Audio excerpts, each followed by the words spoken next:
It's time once again to step out, step up, and step into the Coming Out Lounge, a cool, safe space to be true to your sexual self. With your host, Rick Clemens. Rick is the guy who's helped hundreds of people come out of the closet, and now each week he's bringing you cool insights for loving and accepting yourself, boosting your self-confidence, and living a guilt-free, purpose-filled life on the other side of the closet doors. So cuddle up with yourself and get ready for heartwarming coming out stories, ideas for living authentically, and tips for being fully self-expressed. Here's your host, Coming Out Coach Rick. Hello, Closet Busters. It's time once again to stop the closet dwelling and to step out, step up, and step into living your powerful truth. And you know what? Today, I just got to tell you the powerful truth is this. If you haven't had an orgasm, you better try to have one real soon, because life is way too freaking short not to be enjoying orgasms. I don't care if they're orgasms from a sexual perspective, if they're orgasms about being happy every morning when you wake up. I really don't care, because you see, to me, orgasms are one of the most energetic, pleasurable, satisfying feelings we as humans can experience. In fact, most often, though, I think the problem is people associate the big O, and I'm not talking Oprah, it's associated with sex and intimacy and love. Well, you know what? Today on the Coming Out Lounge, that's all going to change, because we're going to talk orgasms, and we're going to keep talking about them, but we're going to talk about them from a little bit different perspective. And I don't want you to go out and have one just to have one. I want you to listen to what we're about to dive into, because today's focus is about having a life orgasm. In fact, I brought Mr. Life Orgasm himself, Frank Macri, on the show with me today. And he's going to be talking us through 7 really cool steps on how to have a life orgasm, so that you can be fully out in your life. Yes, just out from the closet, out in your life, out wherever you need to be, having the orgasms of your life.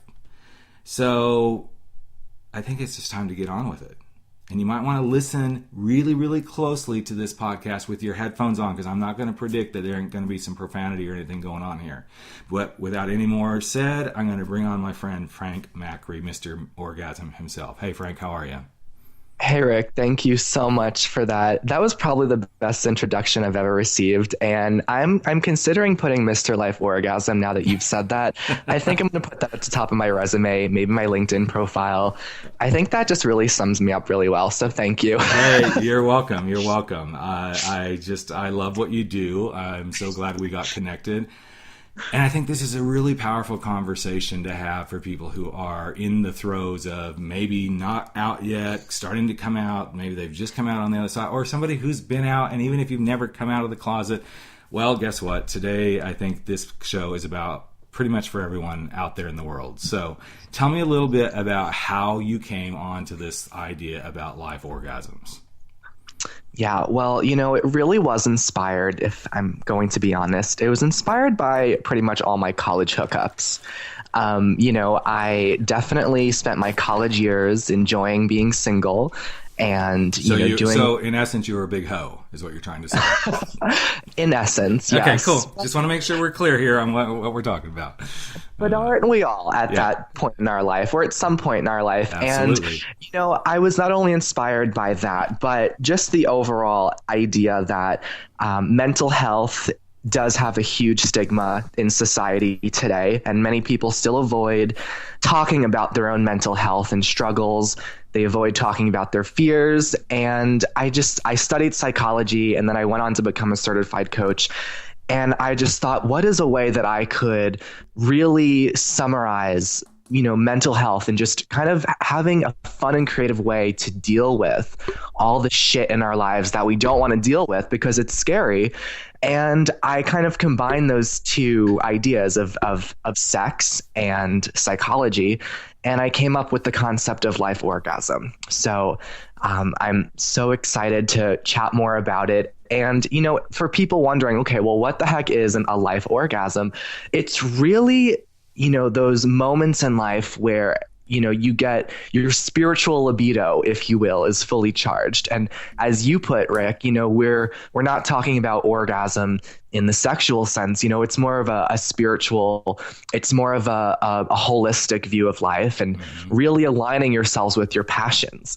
And those moments where you just want to moan and scream, and you're so excited because life is just so wonderful. So it's getting us to a point where we can experience life orgasms.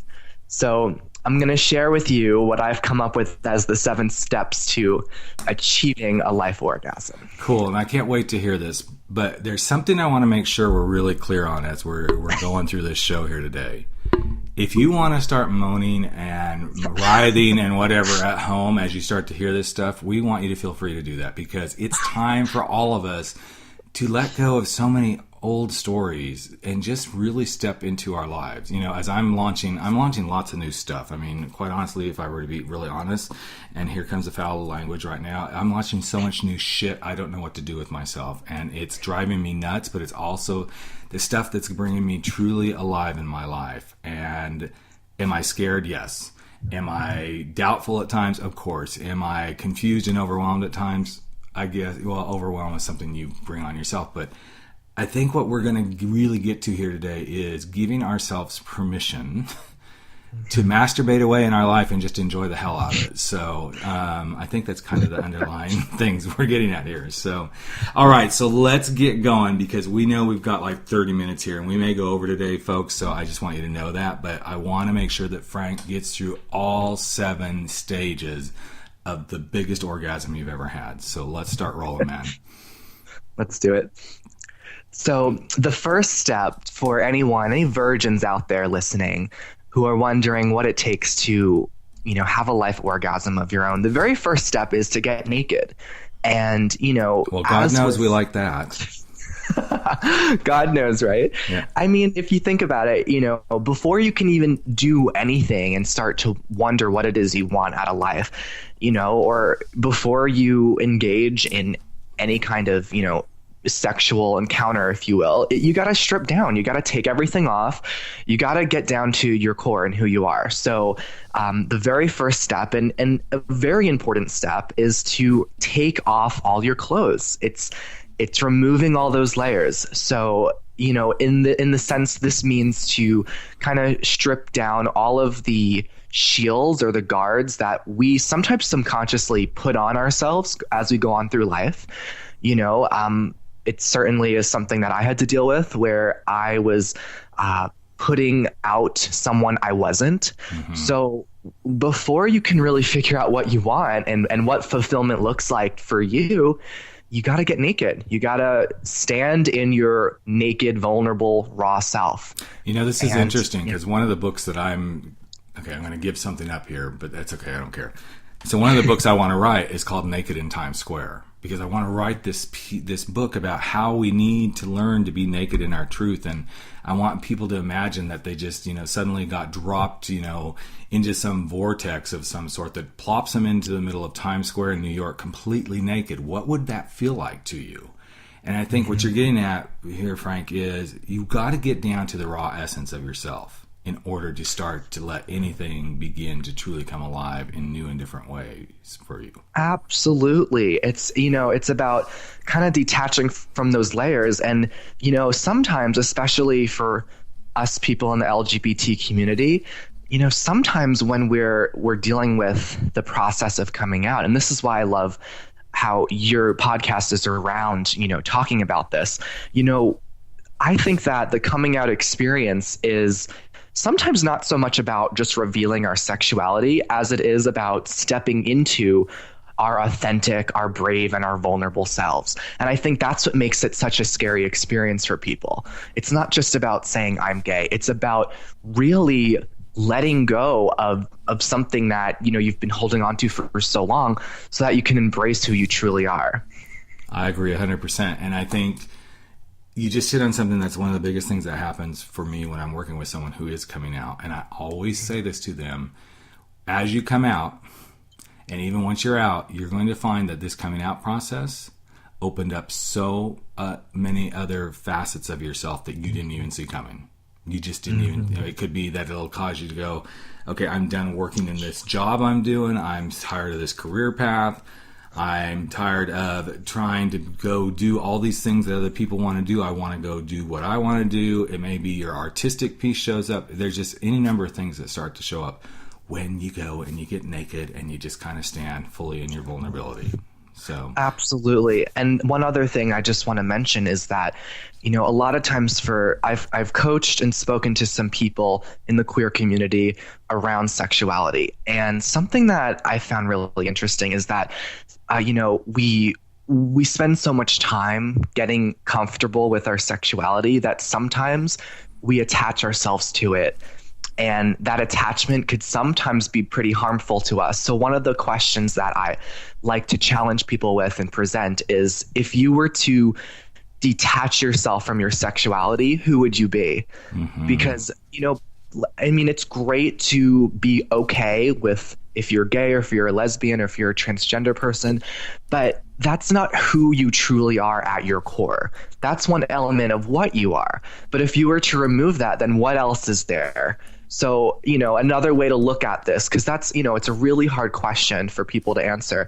It's answering to yourself, what does gay mean to you? If you're someone who's gay, well, what does being gay mean? Because for me, I know that being gay when I was a 16-year-old meant that I had something wrong with me. It meant that I was a freak. It meant that I was fragile. It meant that I was maybe more feminine than I should be. And, that meaning really revealed a lot of the insecurities I was holding. So when you're able to really go beneath that, the label, or, however you're defining yourself, and know what it means, what meaning you're putting to that, that's where we're stepping into our naked self. Yeah. So that's all what this is about in the first step, is to really understand that. Cool. Okay, so now we're naked. Now what happens? So now we are butt-ass naked. And the second step is to get aroused. So this is about, in the bedroom, before you're going to do anything with whoever you're with, you got to get really excited. You got to get turned on. So in life, this is really figuring out what it is that you really want. And it's answering those questions of what turns you on in life, or, what inspires you to take action. So it's getting clear on exactly what your desire is, what your intention is, and what you're motivated to do. So this aligns very closely with a question I ask clients, and it pisses them off every time I ask them. So why do you want to come out? And what do you want once you're out? Mm-hmm. And they kind of get frustrated because they're like, well, I just want to be out. Okay, that's nice. So let's try this question again. What is it you want once you're out? And it's amazing how many of them get stuck. Oh, I want to have great sex with somebody else. Okay, great. So let's take the sex out of it. What do you want? Mm-hmm. I think you brought up a really powerful question that pisses most people off. What do you want? Mm-hmm. A lot of people can't answer that question. They think they know what they want, but it's all out there on the surface. It's all about everything external, but they don't ever step back into that core central self and go, who and what is my spirit asking me for? Mm-hmm. Yeah, this is that's an amazing example, and it reminds me. So, to put this into context, back when I was beginning to search for, my own ideal partner, I had to sit down and actually, when I realized that I was just dating, but I didn't really have a focus, I didn't really know what I was looking for. So I actually sat down one day and I listed out qualities in a partner that I would look for. And, it wasn't just superficial qualities like, tall, dark, and handsome. You really get clear on and paint a picture of who it is that you want to be dating and what kind of boundaries that you want to set in that relationship. And lo and behold, a few years later, I ended up meeting someone who completely met all of those requirements. And I think it's because, one of the reasons is because I actually sat down and I painted that picture. I got clear on what it is I wanted. So that way, when that person appeared in my life, it was a no-brainer. So in just the realm of dating, you can apply this to your work. You can apply this to how you're raising your family, anything really. It's just giving you some direction so that way you know what exactly it is that you're looking for. And I think a lot of people miss this piece. Oh yeah, I know what I want. No, tell me specifically. Well, I want a nice guy. No, I want something deeper. I'm not just talking, a good pounding in the ass. I want something deeper here. I want to know what that thing is that, okay, nice guy. How will he be nice? Well, does that mean he makes you breakfast in bed? Does that mean when you talk to him, he looks you in the eyes? That he doesn't interrupt? That he asks you really powerful questions after you say something? What is a nice guy? This piece of just getting clear. I mean, whether it's in business, in life, in love, whatever it is, you don't say, oh, I want to lose weight. Okay, great. So you lose a half a pound. Great, congratulations. You just lost weight.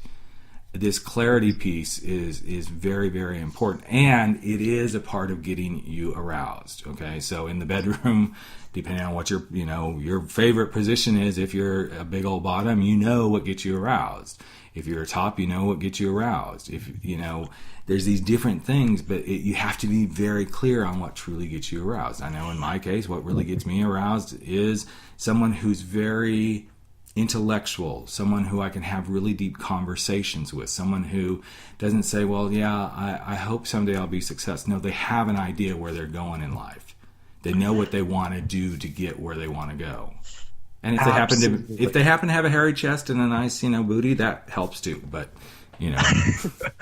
I mean, and what I love about that is, when we talk about, what we want, sometimes people have those beliefs, well, isn't that selfish, to just focus on what I want, me. And, as you, Rick, as you talk about, hey, here's what I want, and you're able to find that, when people do that, the other half to this is that passion is sexy. When you're around someone who has passion and who has motivation, that's something that's very attractive. So by doing this, you're actually making yourself more attractive to other people because they want that too. They want to have that passion. They want to have that energy. So, it's really serving people, not just yourself. It's serving other people involved. And, just to shed one other piece here on step 2 is when you're getting clear on what it is you want, when you're getting aroused, there's an activity that I like to do, and it's called inspiration versus obligation. And sometimes when we are thinking about what it is we want, it's coming from what we think we should want or what we think we should do. And a lot of times these are just our obligations, what society wants for us. And we think we need to fulfill that for society's needs. But when we are able to move past that and come from a place of inspiration, we realize what it is that we truly want, what we're choosing for ourselves. So it's really understanding that when you're thinking about what you want, come from a place of inspiration rather than obligation. Cool. Okay, so we're all in this mood. We're naked. We're rock hard. So we're getting all aroused. Now what? What's the next step? Right now we've got this huge boner. Exactly. We're all excited. We're ready to go.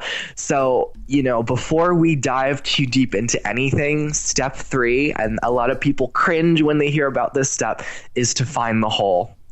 And this is sometimes could be, especially for the virgins listening, this is scary for us, is to search for the hole, and we don't know where it is, and we're poking around, but in life, this means to just identify what's getting in your way, because once you really get clear on what you want, the fears and the obstacles start to pop up. For some people, the hole might represent a gap that's keeping them from where they are and where they want to be. It might be whatever is keeping them stuck where they are now, so that it's keeping them from actually penetrating their desires and going after their dreams. Or for some people, it could be those outer inner obstacles, time, money, maybe their fear or overwhelm or confusion. So it's being able to identify those before you actually move forward. Okay, so you just said something. I want to make sure the listeners really got it, because I heard it, I latched onto it. this penetrating desires is so key critical. And I know that we're doing a lot of the sex, metaphors here, but if you don't learn how to deeply penetrate into your desires, be completely clear in them, no matter whether it's coming out about dating someone, about a job you want, you've got to penetrate into those desires to make it truly come to life. That's my perspective. I don't know where you stand on that, Frank, but I think we probably stand in the same hole, so to speak. I think we do stand on the same hole, Rick. Exactly.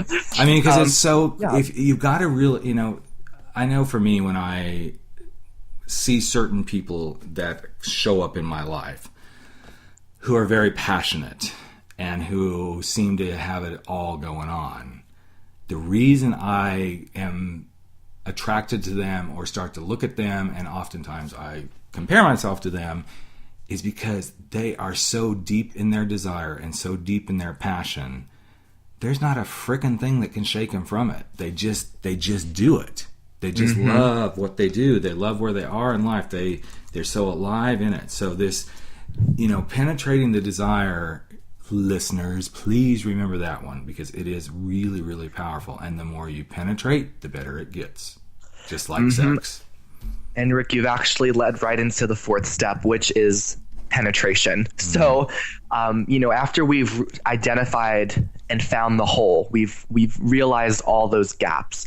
The fourth part is to do exactly what you just said and penetrate. So, in life, what this means is really, moving forward into the unknown. It means confronting our fears, confronting whatever it is that's holding us back, and realizing the rules that we're living by, or that we were living by, are not the rules that we need to live by in the future. Makes sense. So here's something that's another parallel here, and this whole thing is parallel to the coming out process. Oftentimes I find it interesting, and I'm sure you can think back to this probably much be easier than I can, because you're much younger than I am, and your coming out was not just so long ago for you. But one of the things that often is really hard for people who are just coming out is this suddenly, okay, I know I'm attracted to someone. I know it's going to happen. Some of them may have been having some forms of sex or whatever, some intimacy with someone. But sometimes I come across the client who has never had any interaction at all. And they are petrified of this finding the hole and the penetration piece, because they don't even know what this looks like for them. And this is exactly what 3 and 4 to me are talking about, is you've got to define what this looks like, feels like, provides for you, what the feelings or the emotions are that come up for you as you try to find the hole in your life and to penetrate that hole and bring forth the desire. It's going to be scary. It's going to be confronting some stuff that you don't want to confront. It's going to be asking yourself some questions. I remember one client of mine going, I don't know if I can really do this gay sex thing. And I'm like, are you attracted to men? Yes. Do you really want to be with a guy? Yes. Do you really think you enjoy sex in your mind? Yes. Do you watch porno and you really get excited? Yes. Then you're going to be just fine. You just got to go for it. Yeah. A lot of other challenges that people face is, well, one in particular, and I think this is why the penetration becomes so difficult, because as a culture, we've become so focused on confidence. We think that all it really takes to get what we want is to be more confident. And, confidence is great. It's that belief in ourselves that we can do it, but it doesn't really address what's going on beneath the surface. Confidence doesn't really encourage you to confront what insecurities or doubts or fears you have. Confidence in my mind, just to give you a metaphor, is kind of like putting an icing on a turd. Like, it looks really great and shiny on the outside, but deep down things are really shitty. So, confidence sometimes is not really the answer to moving forward and really going towards what we truly want. So, here's where in step 4, here's where we really distinguish between confidence and courage. And confidence, as I said, is having that belief in who you are and what you are capable of doing.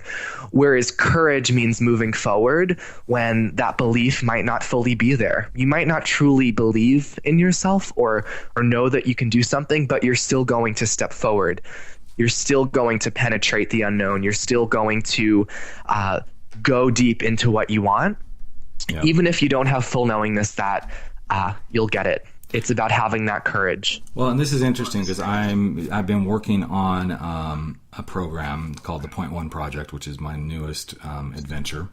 And it focuses around this 99.9% of who we are is exactly the same in our DNA, but this 0.1 is where all the magic happens. And so, interestingly enough, I'm getting ready to do a course in a few weeks called The Art of Kick-Ass Confidence. And the way I'm approaching this is confidence only happens when you're fully aligned with your 99.9% of your DNA that's like everyone else, and your 0.1 is fully integrated. Once those two are together, confidence is like a no-brainer because you fully are using your gifts. You're fully bringing forward the most beautiful aspects of yourself. You are in full alignment with your core self. So when you're in full alignment with your core self, confidence is a frickin' piece of cake because you are in alignment. When you're not in alignment, it's when you're trying to do this for someone else. When confidence is showing up, okay, if I do this and I do it the way they do it, no, you got to do it the way you do it.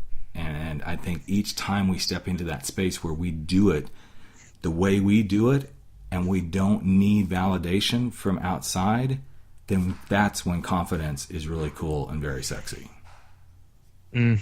Absolutely. You know, with a lot of times with confidence and courage, it's not so much about how we are becoming stronger and you know, just building upon our strengths. I think it's there to become full circle with that. It's about finding out how we relate to our fears and what's going on behind the scenes. So when you're able to do that, you know, you're able to thrust yourself further so much more. And, you know, that's where we get into step 5, which is to go deeper.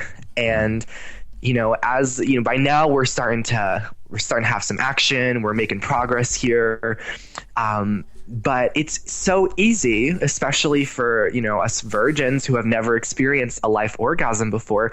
It's easy to get distracted once we get going. You know, we finally kind of penetrated the surface, and we're thrusting ourselves in and out into our dreams, and it's so easy to just kind of lose that energy and momentum and just go back to being flaccid, so to speak. Well, exactly. So step 5 is to really understand what it means to go deeper and stay focused so that you are still able to get where you want to be and actually achieve your vision.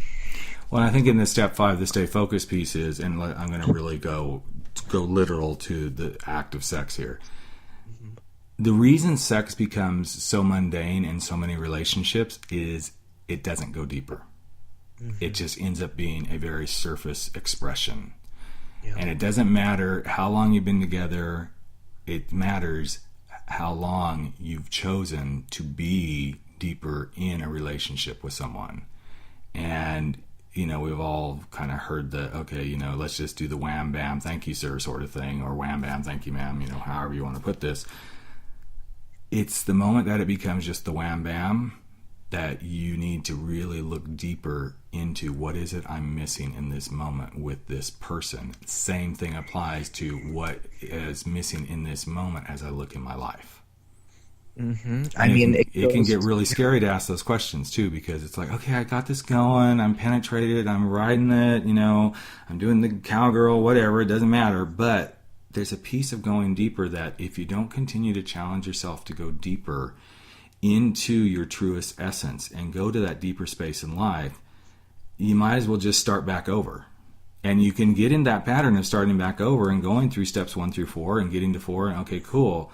But man, the step 5 is really like the place where things start to happen because we're getting close. We've only got 2 more to go and we'll be at our orgasm. So let's talk about 6 a little bit then. You go from going deeper to what's the next step then, Frank? So yeah, with five, you realize the tip only gets you so far. You go deeper into it, and by step six, and it's actually one of my favorite steps, and it's one that we often neglect. Step six is to get kinky. So this is figuring out what works best for you. So in the bedroom, there are so many different positions and paths that you can take. There are so many different props that you can use, or methods that you can take. So this is about, in life, figuring out what works specifically for you. I think a lot of times we like to not talk about this because it's really uncomfortable, and we just kind of stick to what we know. So it's kind of funny because last night I watched 50 Shades of Grey, and I have never read the books. I didn't know anything about it. So I watched the movie for the first time. And for all of you watching who know about 50 Shades of Grey, there's a scene where Christian Grey leads Anastasia to what he calls his playroom. And that's basically the room where he has all of his sex toys, his whips, his chains, his cuffs. And Anastasia's freaked out at first. She doesn't know what anything is. She's worried. She doesn't know if she wants to use any of them. But during the movie, she starts trying out some things, and she likes them. And this is exactly what step six is about: is to be more comfortable with kind of embracing our inner freak. Yeah. And by doing that, you're able to realize what exactly it is that may be very different from what other people do and what other people want, but it works for you. It's kinky for you, and you're able to honor that and realize that we all have an inner freak. We all have a part of us that is completely wild, that's completely against the grain, goes against the status quo. So by really getting kinky, you're able to develop an awareness as to what that is and use it to get what you want in life. And I think what's interesting here is sometimes we get kinky and then we try to make everything else catch up. So I know in my world of helping people come out, and actually it's interesting that you brought this up because in the new Point One project work I'm doing, one of the tenets of the Point One project is to dig our to dig our differentness. Well, to dig your differentness is to dig your kinkiness too. It's to find that kinky place where you're totally who you are. But in the coming out world, oftentimes I see people stepping forward immediately with their kinkiness. They're going to throw this gay sexuality in everybody's face, but they haven't really built up all the other steps that you've described to get there. It's like, okay, it's like, having the orgasm without any of the other stuff happening. So speaking of the orgasm, I would assume that's got to be close to number 7. So what's happening in number 7 then? So step 7 is the climax. It is the end point, so to speak. But when we kind of sit here for a second in level 7, or step 7, actually, we see that that the orgasm or the climax. A lot of times we have these beliefs that an orgasm doesn't last forever, and you hear the statistics that say that for a man, the average orgasm is like 6 to 9 seconds. And for a woman, it could be like 20 to 30 seconds. And then what? Then that's it, right? So, it comes and it goes. But here is where we really realize that the orgasm is not the end point. It's actually the entire journey. So when we're at step 7, we start to learn how we can find joy in the entire journey, because life, sometimes life is not all about just getting what we want. There's more to life than just checking things off of a list. So, here we're really challenging what it means to climax, because a climax doesn't have to be just an endpoint, or it doesn't have to be just, crossing the finish line. It doesn't have to be getting the dream job and then you can finally have a moment where you feel fulfilled, and then you just jump back down to feeling kind of average or okay. And then you got to find something else that you want and chase after that. That's how we all get caught in that hamster wheel where we're just running and running and running, and we're never actually experiencing fulfillment. So, this is why step 7, the climax, is so important. It's realizing that there's more to life than just getting what we want. And, when we're able to have trust and faith in the journey and experience joy in the process of life, that is the orgasm. That's the life orgasm that we're going for.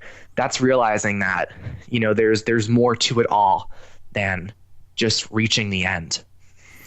And speaking of reaching the end, I feel like I need a cigarette right now. But metaphorically speaking, okay. That's the thing I'm wondering. It's like, okay, when will we get rid of after sex everybody has cigarettes? There's got to be something new we're replacing that with, given that so much of the world is starting to move away from the whole smoking thing. I know I used to smoke, and yeah, it was truly like, after sex there was nothing like a cigarette to like really make it happen. But maybe you and I, Frank, should partner up and we'll come up with the new thing that happens after sex rather than cigarettes. So anyway, so here we are at the end. You've given us this beautiful little masturbatory journey of going to a life orgasm. I have to say, honestly, I love what you are doing, Frank. I really do.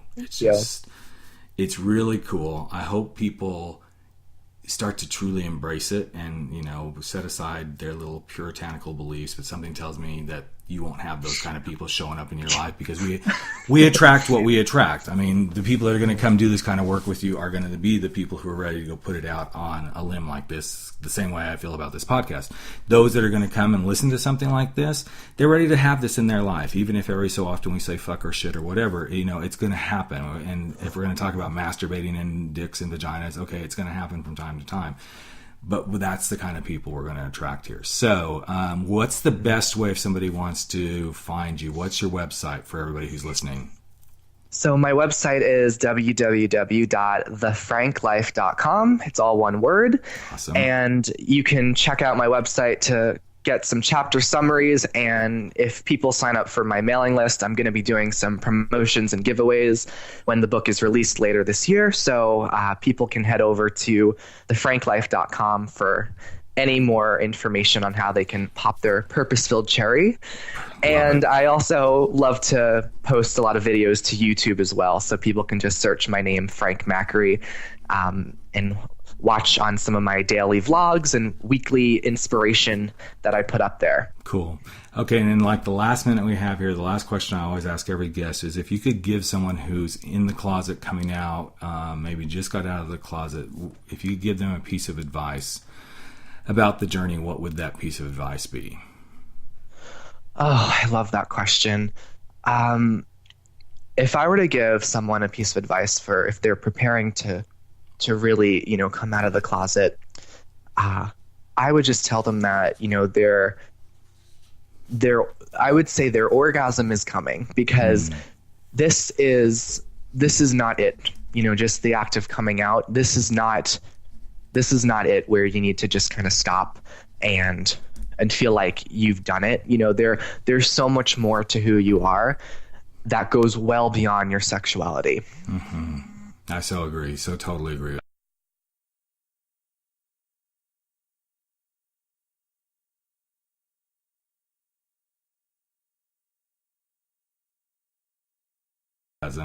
Give us some love wherever you're listening to us, whether it's iTunes, Stitcher, or wherever that may be. We would love that. And also, I think this is a really opportune time to just say, so much of what we've been talking about is the coming out journey, and then realizing you can have fun in it, and that there can be some beautiful rainbows that show up every so often in those dark clouds that seem to be surrounding you. Mm-hmm. In fact, to have fun in your coming out journey, you might want to pick up my book that's coming out very soon as well. It's called Frankly, My Dear, I'm Gay. It kind of chronicles my journey out, but I turn it around into some fun-filled activities to work on as you come out of that closet. So that's pretty much it for this week. We're wrapping it up. If you have anything else you'd like to say to us, tweet us out at Rick Clemens and use the hashtag #TheComingOutLounge. And I need to go cool off and take a shower, given this conversation. So with that, I think I'm going to say thank you, Frank, for being here. I really appreciate it, my friend. Thank you so much, Rick. It's been a pleasure. And for all of you out there, it's once again time to wrap up the Coming Out Lounge. So go out there and never stop stepping out, stepping up, and stepping into living your most powerful truth. Until next time, I'm Rick Clemens, the host of the Coming Out Lounge, and we'll see you in just another week.